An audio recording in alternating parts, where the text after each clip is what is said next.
for those of you that don't know Adelphi Music Factory, there'll be some people in the audience that don't know who you are and what you do. So can we start by just introducing yourselves and who Adelphi Music Factory are? I'm James. I'm from Adelphi Music Factory, as you said. I'm Christian. I'm from Adelphi Music Factory. We're missing our third member, John. He's driving up from London. Currently on M1. Yeah, a victim of the train strikes, but all the workers. We're a trio. We're a collective of producers and musicians and DJs, creatives. We're all born and bred in Sheffield. Grew up within 10 minutes of each other. Yeah. All live, close by in Crooks. Been making music for Too long. A really long time. 20 years.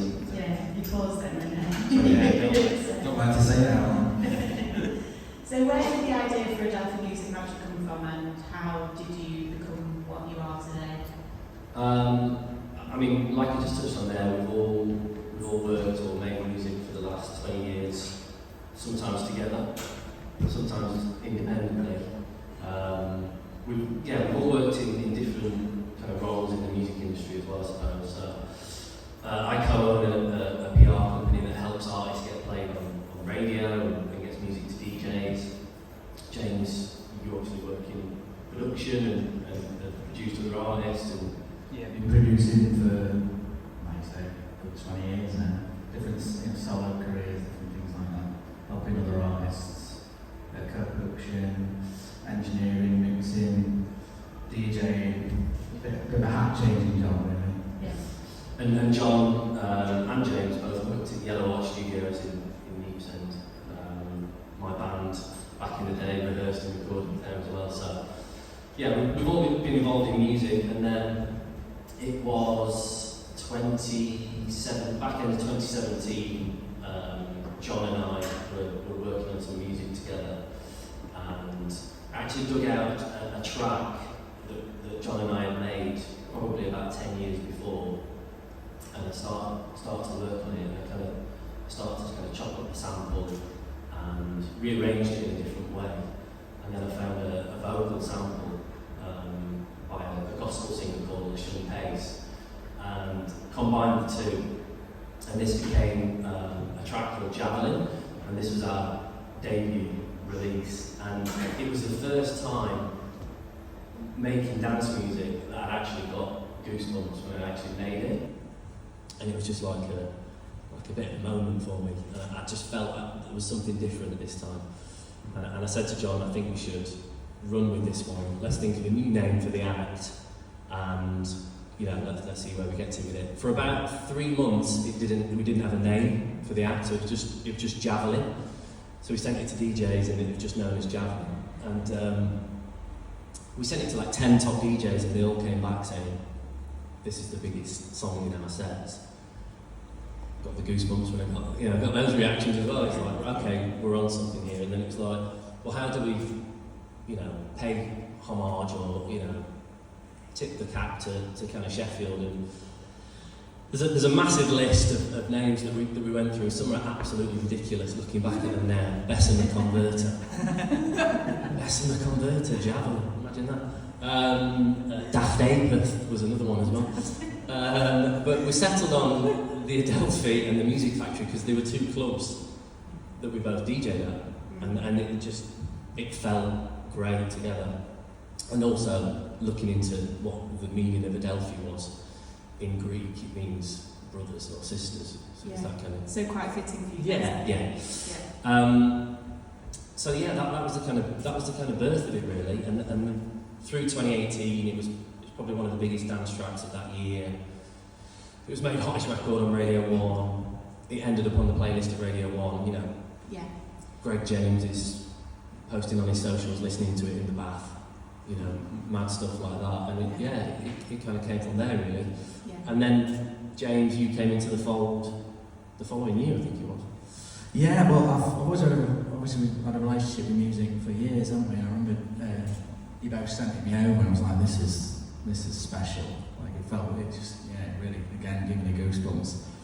And yeah, some months later, well, I don't know how long later. I think it was early 2019. Yeah, because we had a bunch of other ideas kind of ready to go. Once we'd had that moment, I felt like we had to, seize the opportunity and keep the momentum going. Yeah.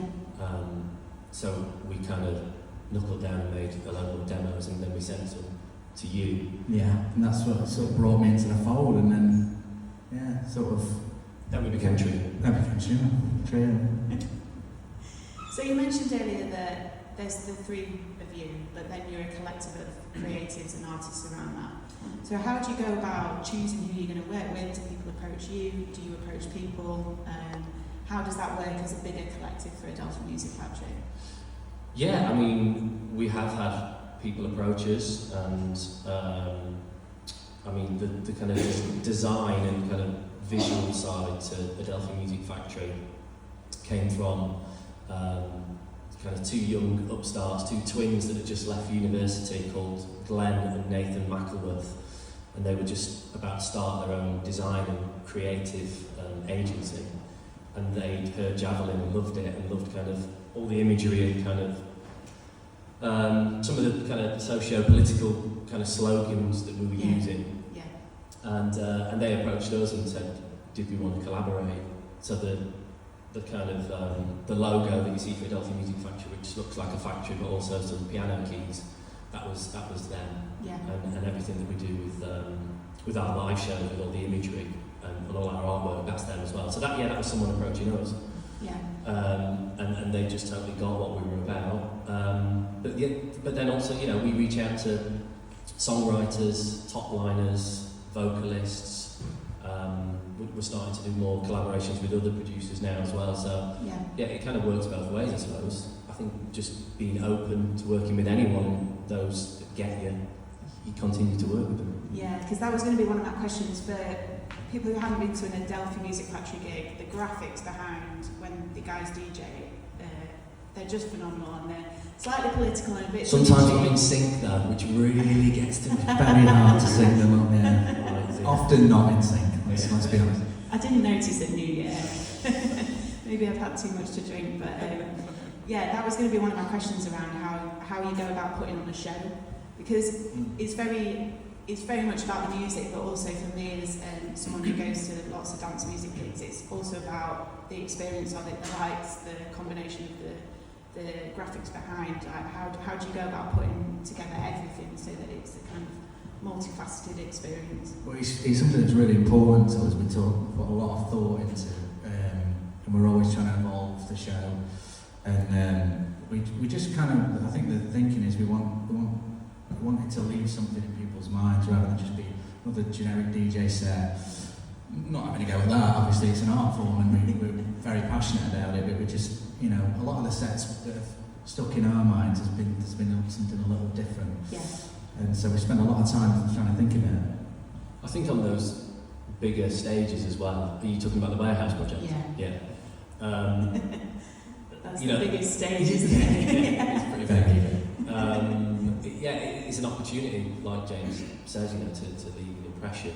Not just three blokes stuck behind some decks. Yeah. I think that's important. That has its place as well. We're playing. We're playing an event tonight, a gig tonight in a small 150 cap club, and we love that as well. There won't be any visuals there, but they both have the place. Yeah. Have you ever put something together and gone on stage, done your thing, and thought that didn't work? And how have you come back from that in terms of All the time. resetting? Yeah, you're always sort of trying to take feedback from everything that happens, and think how can you improve. I mean, that's obviously a big part of everything we do. We're always trying to improve on everything. Yeah. I can't think of a specific time. We always pick the bones out of it, I suppose, like anyone might. Yeah. But I think it's just a case of you. Yeah. I mean, it's never going to be perfect, is it? No. So there has to be some kind of acceptance that it's you can't be too hard on it. Yeah. I think the levels for the individual, you guys putting out the work as well. I know with these events, I want everything to be absolutely perfect, but in reality, it's probably not, and that's absolutely fine. So Well, it's funny how when you're doing it, you pick up on all these little details that you could have improved on, and then you speak to everyone else and you go, "Oh, it went down great." It's like, so it's just the minutiae, I suppose, and I think it's important to keep that in perspective because it can be a bit soul destroying if you're always picking about it. I think it applies to making music as well, doesn't it? Big time, yeah. We for a long time we kind of did strive for perfection, and it's just not possible. And also sometimes, creativity and great things just come from accidents and things not being as you maybe perceive as they should be. Yeah. Have you ever had a song that was completely unplanned that has just come from a spark of thought, or you haven't gone in with a sample and planned something around it or anything like that, where it's actually been a bigger hit for you? Yeah, it's sort of a mixture of the two ways of working. Sometimes you have an idea and you really go deep on that. And other times it is just playing around. I mean, there's nothing quite like just the freedom to play around, and something just comes out of that. We've got quite a few tracks, which Frisky actually was just recently. That was just a jam, just jamming in the studio with some new equipment, and it was just like playing with filters and stuff like that. And it was just we always go off. Our barometer is goosebumps, so if we get the goosebumps... Probably a big barometer to have it. Yeah, well, it's the one thing you can trust, I suppose. There was there's a track we did with the house gospel choir called Salvation, and the house gospel choir's label sent me what was supposed to be a full song, but they'd sent just one part. So they were meant to send the full song, but they just sent that hook. Yeah. And I heard that and I was just like, okay, there's something in that. And I found a piano demo that James had done maybe about 18 months prior, and I changed the key of it, and it just sat so nicely with the vocal, and it all happened in about 15 minutes. Yeah. And it was just like the hairs on the back of my neck again. And then you're done, so yeah. That's it, and you don't overthink it. Yeah. Off it goes. Yeah. I actually, me and my friend Alice met the house gospel choir and had that gig in Glastonbury. Yeah, they were really nice. Yeah. Just in the crowd with them. But I think as well, the thing, I mean, I've talked to you guys about this morning. I'm shattered. How do you guys kind of split? Obviously, you have a passion for music. You love what you do. How do you draw the line between having that space to be creative, but also the space to enjoy what you're doing and not overwork yourselves because you're so passionate about it? It's a bit of an ongoing battle, really. You have to be disciplined and you have to try and be mindful.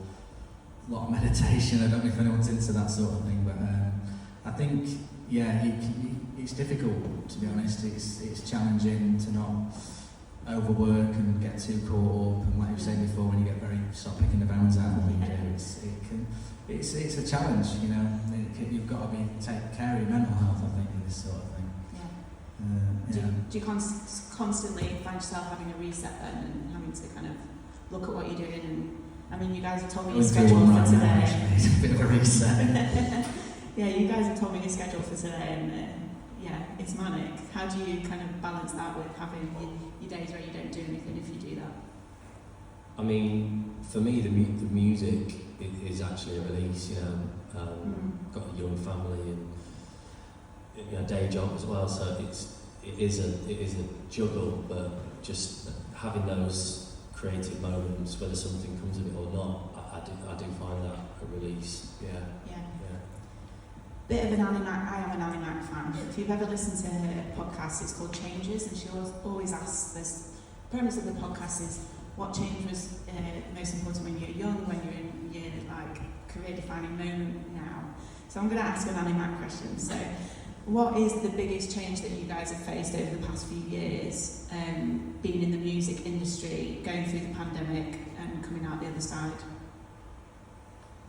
Good question. Big question, right? Yeah, well, the pandemic, I think, was a big shift, obviously, for everybody. I think the way music's consumed as well, it's just, it can be so throwaway. these days. You know, whether that's because of TikTok or the way Spotify works, and even the way that, you know, if you listen to a track on Spotify, a lot of them are so short because there's this thing called skip rate, and it's basically if someone's listening to a track and they skip it before it gets to a certain part, it gets marked negatively by the algorithm. Yeah, okay. So you'll find that producers and DJ and musicians, they'll make the track shorter, or it'll get to the hook or the chorus quicker. So that's even impacted on how people make music. It literally dictates what you have to do when you're when you're arranging the track. We talk about this all the time, like, you know, when we're coming up with an edit, because we usually start with the track, we'll do an extended version for the clubs, and then we'll start working on edits, and one of them's going to be a streaming edit. Yeah. And it's always a little bit, to be honest, painful to have to. You love it. It's because you've got to make, like, the people aren't going to stick around an extra 10 seconds, like, and it's you know, but that's just unfortunately the way. So I suppose the change is people's attention span. Attention span, it's ever shrinking, which is worrying, very worrying. So just picking up on that then, how does that work in terms of, is it a 30-second cut-off, or is it you have to get to the chorus and... You have to get to the crux of the track kind of early. People, like, they say, you know, well, I think it's 15 to 30 seconds, you need to be getting to the hook of the track.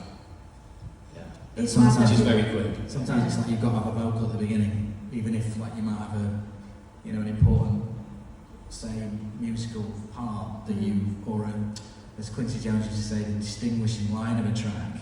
Like, say, for example, with I can't remember which one of the Thriller with there's a string line. It's very identified as that track. They wouldn't get away with that now, really. Probably not, anyway.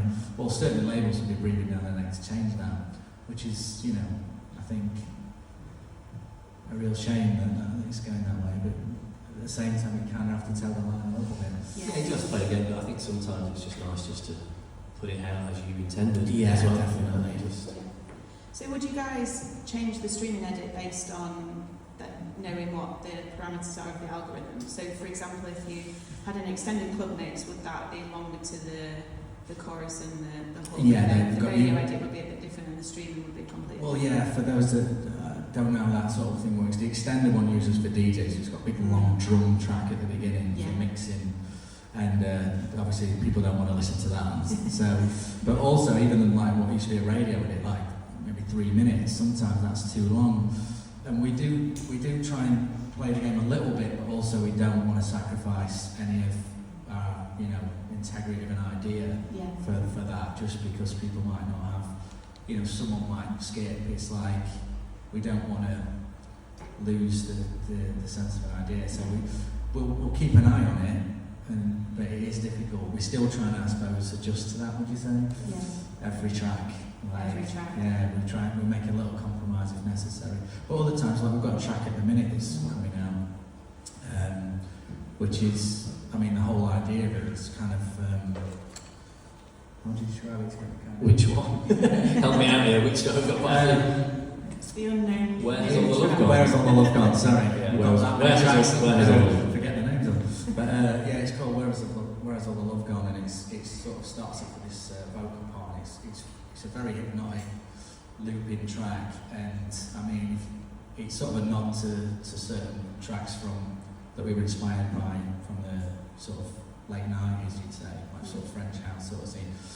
That, I think, adapting that for it, we just wouldn't be possible. So we're just saying, you know, this is what it is. You know, that's what you're getting. That's what you get. Yeah, enjoy it. Play it or not. I'm sure it'll get played through. And then I think you touched on it a little bit there with samples. Do you still go with the samples that, well, you've kind of answered that, but would you review a sample, say you have 3 on the table, and based on what would work better, would you pick the one that would work better, or would you kind of just go with your favourite and throw caution to the wind? I think you just follow the goosebumps, obviously. But I think also with samples, a lot of them are overused, and even in pop music now, just, you know, every song it feels like a bit of I sound like an old man now. A rehash Yeah. of something else. Well, they are, because they're taking samples of pop believe 80s, itself. 90s, yeah. Same in movies. I mean, it's the same sort of principle idea, really. Yeah. Just whatever, taking an old idea and making it. So we try and find things that are a bit more obscure. So crate digging, which we used to do back in the day with actual records, and we still do a little bit to look for samples. But a lot of it now is digital crate digging. So we try and balance as well. Not every track being a sample. We like to do original stuff. Sometimes we replay the samples, things like that. Sampling's fun. Yeah. But there is an art form to it as well. Yeah. Anybody can sample. But to do sampling really well, I think, is an art. But yeah, looking for obscure samples, digging through, or going down the YouTube wormhole, just finding random tracks, random samples. That's something that we still do. And searching on Spotify, etc. And still sometimes going to record shops and looking at the cover. I mean, it's like got a weird Sample cover. it if it's got a weird cover. Well, yeah, if it's like the artwork's a bit weird or a bit out there, or just like I miss that. It's that's how sampling used to be. You used to have to trawl record shops, and then you'd sort of look for anything that might sort of be interesting. Of course, then you've got to take it home and see if you found anything good, trawling through it all, and hopefully something jumps out. But to be honest, a lot of the time, there's nothing in it. Yeah, so YouTube helps actually. It's a lot cheaper. Spending a fortune and having nothing. So we touched on your sampling, kind of how you find samples. In terms of being a collective and your creative process, is that different with everyone you work with, or do you have a very set way of bringing the ideas for your songs to fruition and then seeing them through to creation? We were talking about this the other day, and initially, I suppose when James joined AMF, we'd fixate on one demo or one idea, and then it was all hands on deck just to try and finish that one song or that one track.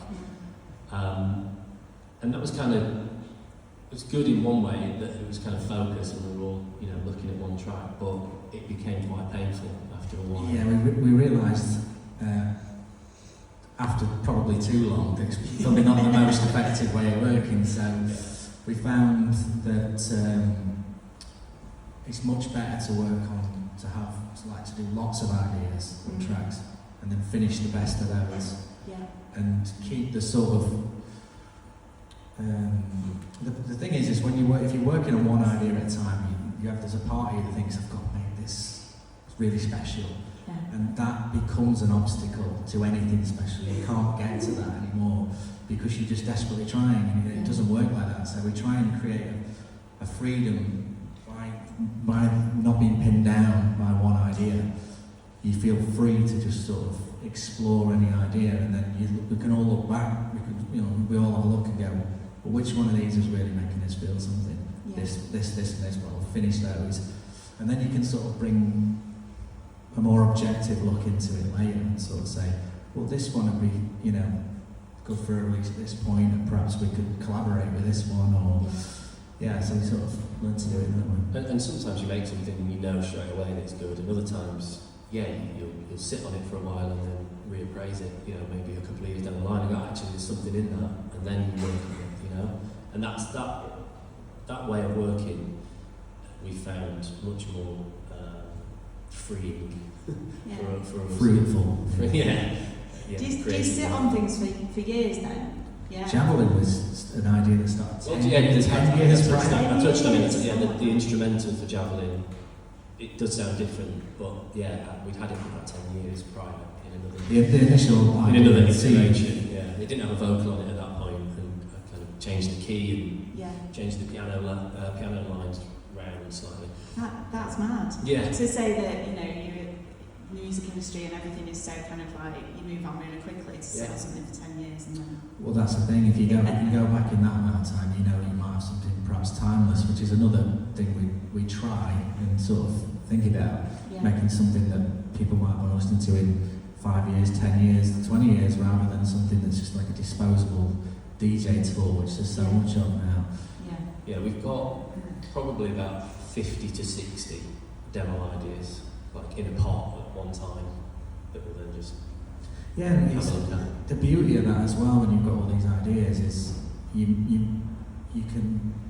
never know you might have a little piece of something that ends up fitting with something else. Yeah. Or like a remix. There was a remix we did.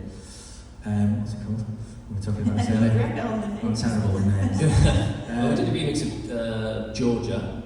Yeah, I was talking about the yeah, but there was a remix of an act called Georgia signed to Domino Records, and we took a riff from another track that we'd made, and we applied that to the remix as well. Yeah. What was the one you were talking Yeah, Feel Like Singing. That's the the instrumental for that. Yeah, the instrumental was what we ended up using on that remix. Was written completely separate, had another vocal on. And then we got asked to remix Feel Like Singing, Sandy B, for Nervous Records. Nervous Records. So we're like, oh great. It just so happened, Christian found out that they were like within a semitone of each other, not to get too technical for those who might not know music, but it wasn't in exact key, so a bit of transposition and it fit perfectly. It was as if it grew there, so we're like, well, this is perfect. Again, that comes from having lots of ideas, rather than if you were working one track at a time, those things would have never happened. No. I think that's really interesting actually, not to bring it on to me, but like I work in an agency, I work across 6 different brands at once, and actually you do have that kind of like taking and learning from different things that you're doing, and it makes the work better because of it. Not to look down on my paper. You've answered my next question. How efficient. It's like you've seen these before. Keep it simple. So obviously you guys have been around for a few years now. How do you keep the relationships that you build with the DJs? Like, for example, on Radio 1 there's Annie Mac. She's not there anymore. I'm obsessed with Annie Mac, sorry. Danny Howard, Sarah Storial, Pete Tong, all that kind of calibre of DJ. How do you keep those relationships going so that when you send a new demo or a song through to them, you're the first person that they want to have a look at? Yeah, I think it goes back to what I said about Javelin and having that opportunity, and we knew we'd made our mark, and I didn't want to lose momentum, so it was just making sure that the next 2 or 3 singles that we put out were of a similar quality, so that they continue to support us. I feel like we did that. We had that, what they call a hottest record on Radio 1. We had that accolade, I think, for the first 4 singles. So we were kind of embedded within Radio 1 dance then. And I think, that stood the test of time, really. That served us well. And when we finish a track, we obviously send it to DJs that are playing in clubs, and Danny and Sarah both do that as well. So we make sure that they get it super early before they can even play it on the radio. Yeah. They're playing it in their club sets, they're testing it out, they're trying it, so they feel a part of the process early on. Yeah. And who do you think has been the most fundamental relationship that you've created out of that sort of set? Not necessarily just the Radio 1 DJs, any management you've had or people you've worked with over the past 5-6 years? I mean, I really appreciate it when DJs are playing it in clubs, because it's tangible. You can see it there and then. It's an instant reaction. Someone playing it in a club. When it gets played on the radio, that's amazing as well. And obviously you get listener feedback. But just when someone takes the time to play your music in a club of people that they've probably never met before and getting that feedback, I think that's fantastic. And people like Tisha and Floor Plan, who we really admire, those kind of people playing our music. The Blessed Madonna has played pretty much everything that we've put out, so having those kind of, that tastemaker nod for me has been key. Because it feeds into everything else as well. That's it. If the DJs are playing it, it's connecting with people. And, that's really the heart of it for us. Yeah. Bless Madonna, I love the Bless Madonna as well. She's great. If you haven't listened to any of her music, then listen to it, please. So the perception of dance music, I think for me as an avid dance music listener, gigger, for want of a better word, is sometimes a little bit negative, and there's obviously a spin of, oh, it's late night, you know, you're going to be doing something that's possibly not legal, which is not correct in a lot of, for a lot of people. How do you go about, or how do you think you can change that negative impression that people sometimes have of dance music as a whole? Well, yeah, it's true. There is a lot of that is a big, you know, sort of opinion on it, I suppose. I mean, I'm pretty much teetotal. I've not always been, but you know, I've certainly have been for the longest time now. Yeah. Pretty much. I might have the odd glass of wine or something like that, but Life story. nice, yeah. Yeah, but I don't think you don't need to drink or do anything to have a great time. Yeah. I mean, how you change that? I mean, that's a good question. Change opinion on it. Just from a personal point of view, I've had some of the biggest highs I've ever had just playing out and listening to music. Yeah. You know, It's not about you don't need drink or anything. I mean, music. Yeah. How do you change the perception? I mean, I feel like the perception is possibly changing as well. Yeah. Just because dance music is so popular at the moment. Yeah. You know, it is pop music. It's in the charts. It's, you know, it's thriving. But equally, the underground is thriving as well. There's so many great scenes and kind of different genres popping up all the time. You know, and it's not just dance in one form at the moment. You know, drum and bass is having a revival. You know, garage. You know, house music's in a great place.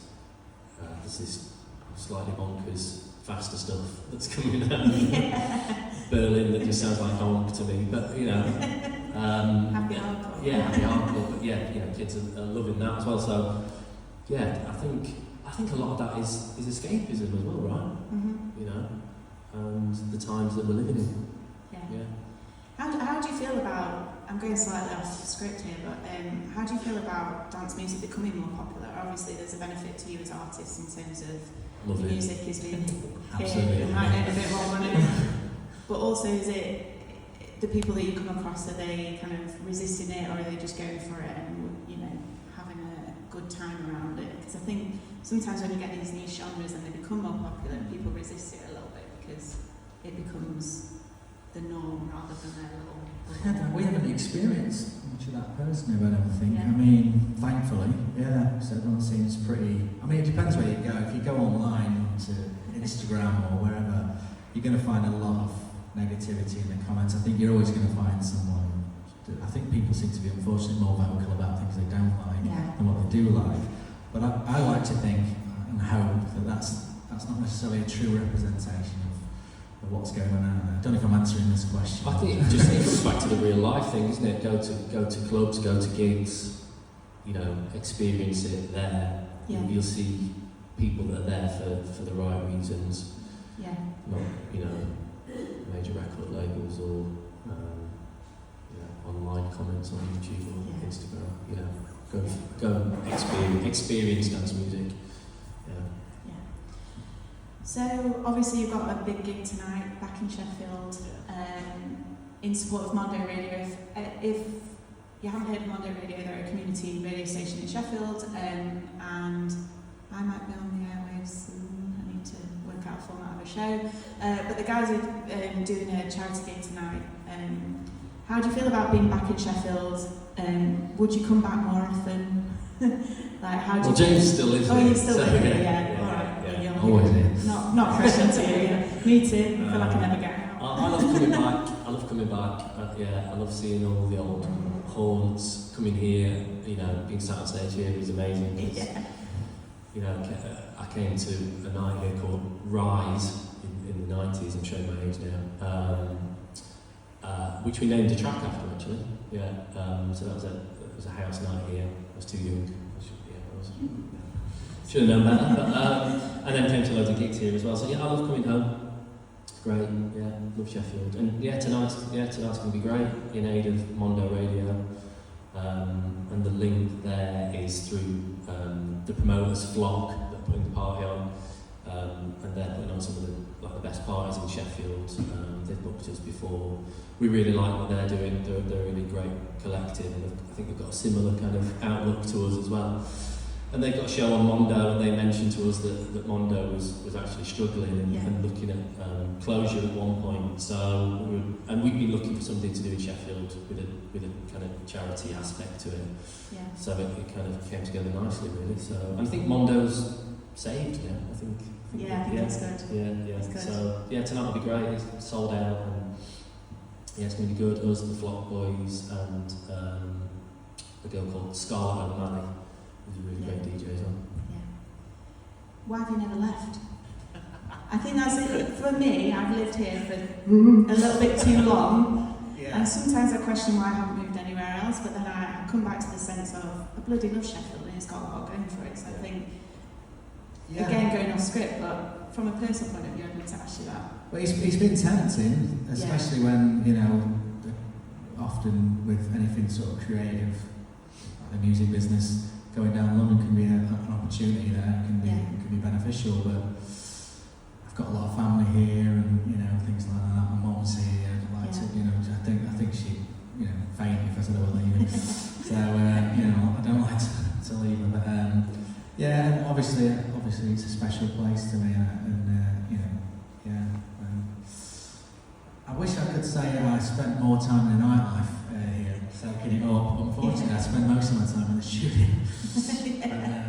Or gigs. Yeah.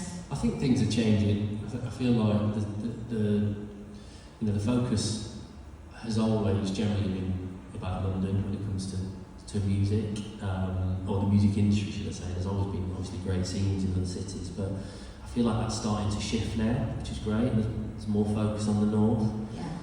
EMI have opened an office in the north, one of the big record labels. There's a creative space called Tile Yard in London, where there's lots of studios and management companies and writers are based, and they've just opened a space in Wakefield, I think, or near Wakefield. There's obviously great scenes in Sheffield and Manchester and the North East as well. So, I feel like it's shifting, which is only a good thing. Yeah, with the internet now, you don't necessarily you can work on things remotely. I mean, we don't live in. I mean, John's not here, obviously. He's probably still on the M1. But we live in different places, like there down south. I'm in Sheffield, and we work on things remotely, and it works just fine. Yeah, that's an important point actually about Adelphi Music Factory. We've never made a track together, all three of us in the studio together. Really? Never been in the same. Well, been in the same room, but not making music. John's just a figment of your imagination. Yeah, we make one up. So obviously there's been times when there's two of us together, or we've done a session with a songwriter or a vocalist, but the three of us together never sat down and made music in the same room. Yeah, that's scared. There's definitely, obviously it's great to be in the room together, but then we found a way to make it work, and it was a magic. Well, there's a benefit to both ways of doing it, I think. And when you could, say, if one person comes up with an idea, the other two might have a perspective, more a perspective from that, stood back from it. I forgot what the question was now. We went off on a tangent. We did, I love I it. do that. No, it's good. It's fine. I forgot what the question was as well. Must have been a good one. Fab. Well, I think I'm going to stop asking the questions now. I'm going to open it up to the audience. So if anybody has a question to ask, please raise your hand. Don't be shy. I'm not going to make you come up on stage. Amy.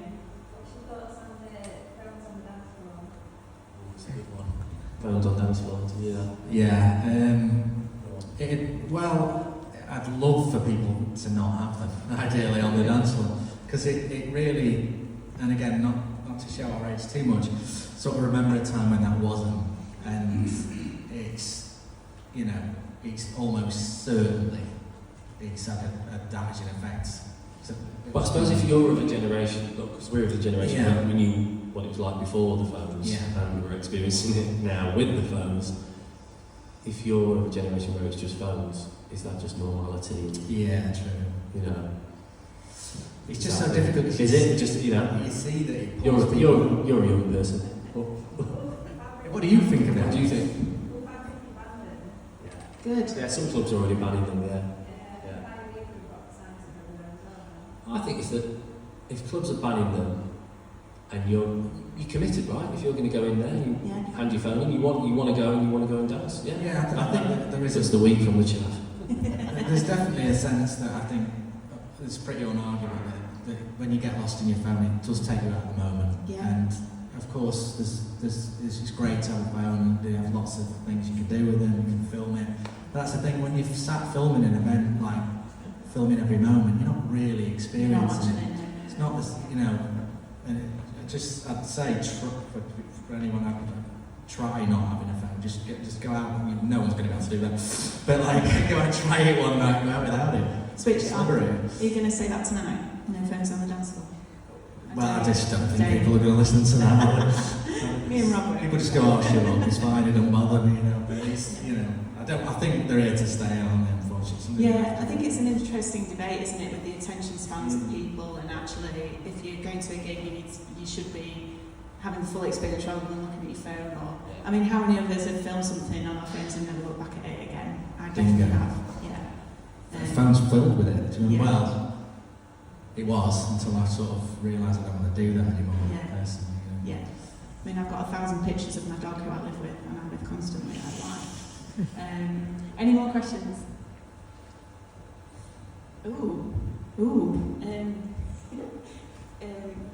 Sorry, I don't know your name. Hi. You talked about the attention span when people listen to music on Spotify. You talked about the difference between finding samples like quick diving and now going on YouTube. But I wondered, with you having many busy lives outside of music production, do you find it hard to focus on making music as well? And how do you get into that flow state? Good question. Yeah, good question. Just from my personal perspective, I actually like having a finite amount of time because I think it gives me focus and less time to overthink it. So yeah, I actually like making music when I'm travelling. So I'll take my laptop on the train, or if I'm in a taxi or something, and I'll open it up and I'll start noodling away. So if it's half an hour going somewhere, then I'll make music then. James is more committed to the cause because he'll be sitting in the studio for 8-9 hours a day. I think if I was doing that, God knows what I'd make. I mean, yeah, it really is. I would say what you were saying is actually a better way to do it, to be honest.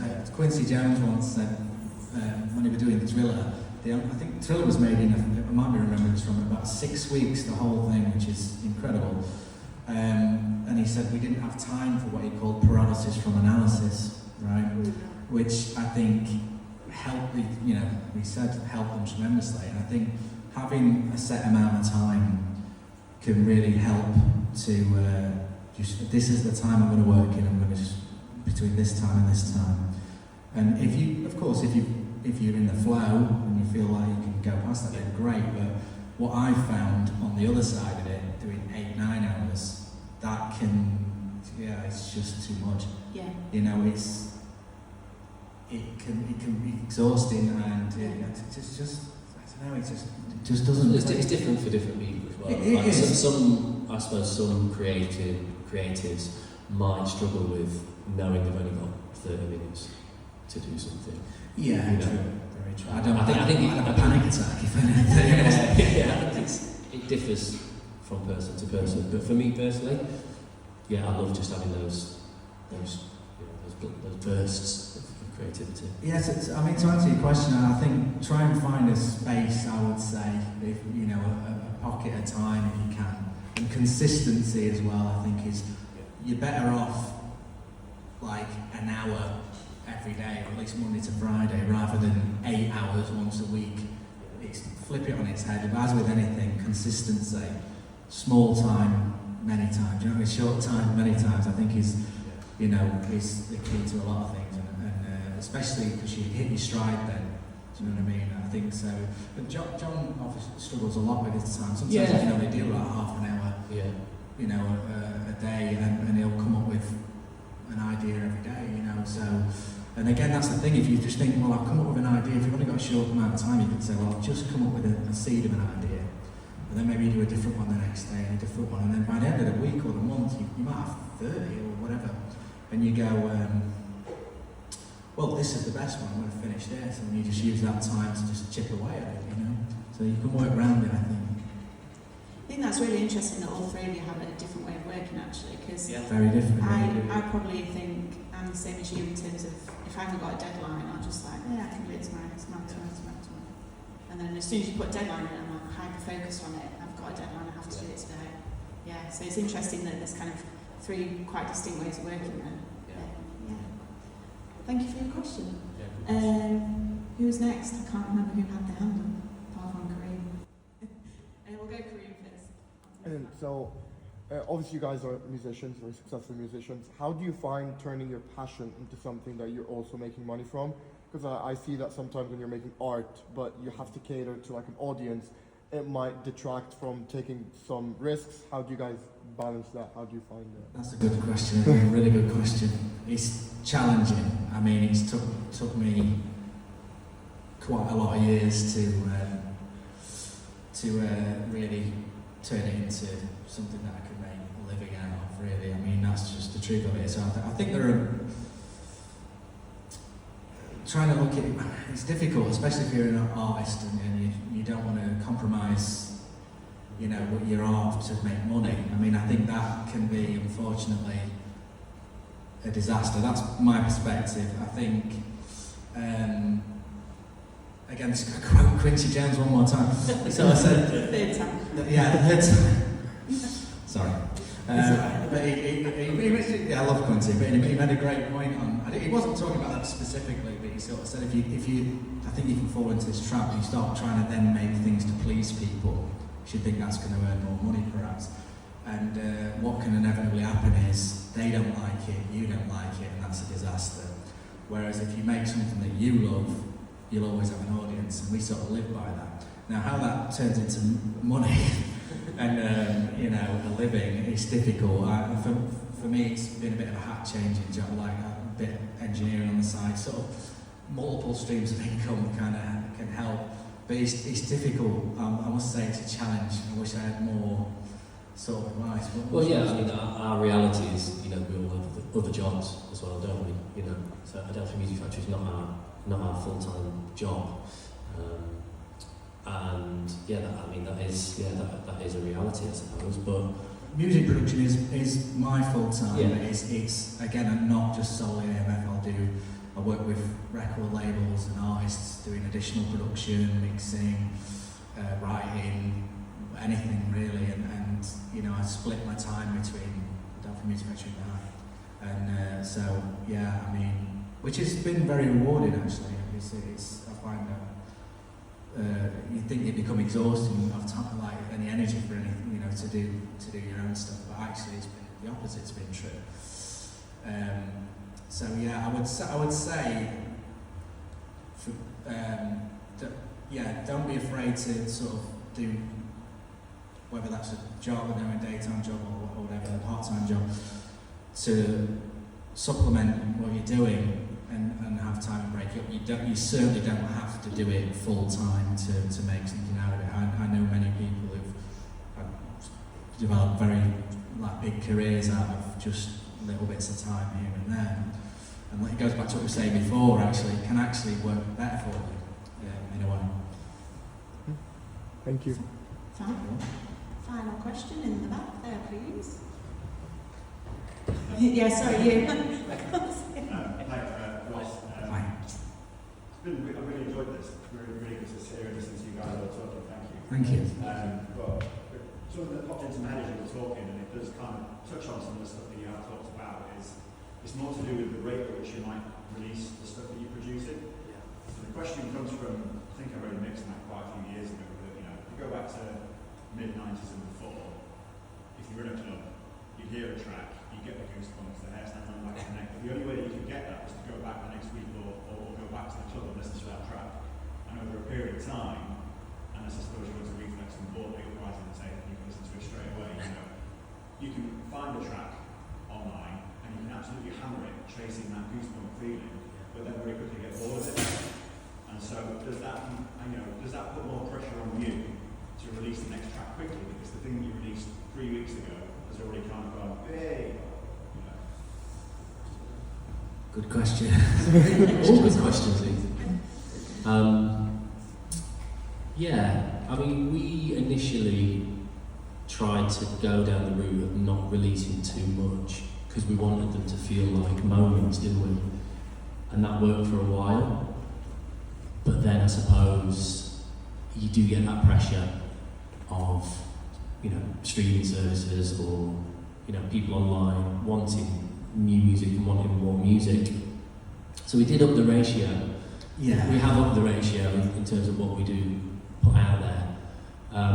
But we like, as I touched on earlier, we like them to be in clubs for quite a while before people can actually buy them or stream them. So that it does get that genuine kind of club support, kind of genuine swell and that kind of hype and excitement, like you used to get back then, when it was just someone playing a vinyl in the club. So it is a balance. Some musicians and producers just churn out stuff, I personally think to the kind of detriment of the quality of the music. So yeah, I don't think it's not the world anymore where you can just put out 2-3 songs a year like you used to. And equally, I don't think putting something out every week or every 2 weeks is good. Somewhere in the middle for us. Yeah, there is a tremendous pressure now but we try and not get pulled into that too much, and we certainly refuse to let it pressure us to sort of rush out music, and definitely not at the detriment of it. We try and keep a lot of material coming. We're always working on ideas. It is helpful that there's 3 of us, so there's 3 times the sort of amount of ideas coming. But even if it's just on your own, I think you can do a lot of ideas. Like I said, if you're working in this sort of way that we've sort of found it to be very helpful. If you're coming up with lots of ideas and finishing them, you're always going to find that it's going to be your best work, because you're going to pick those best ideas, finish those, as opposed to working on one, like we said. And I think with that, you don't want to lose the quality, is what I'm trying to say. And I think that's the worry there with that pressure to release things too quickly, is you're going to start losing quality, and people start doing what we said earlier, which is disposable sort of DJ tracks just to keep the name going or build awareness. And I think it's a slippery slope, because you can start to sense that soullessness of it, and we kind of we want to go nowhere near that kind of thing. We're trying to make something that hopefully is around in many years to come. That's the goal anyway, of course, but yeah, like I said earlier, we've got about 60 demos at the moment, and then we've probably got about 7 or 8 that are completely finished, and that probably takes us to middle of 2024. So we're probably, we're already kind of plotting what we're going to be releasing this time next year. So if you're efficient with how you work, you can actually get a stack of releases prepared that way. Whereas conversely, how I used to work, when I was doing solo stuff, I used to work 1 track at a time. I'd work on a track, finish a track, release it, or approach a label with it. And that is just not effective, really. It's like I said, not to keep saying the same thing, but lots of ideas, finish the best ones, release those. I think it's just so much more efficient than found. Hope that answers your question. I think we'll call it there, guys. Thank you so much for coming to our little event that happens every month. I really appreciate it. Thanks, appreciate your time. Thank you.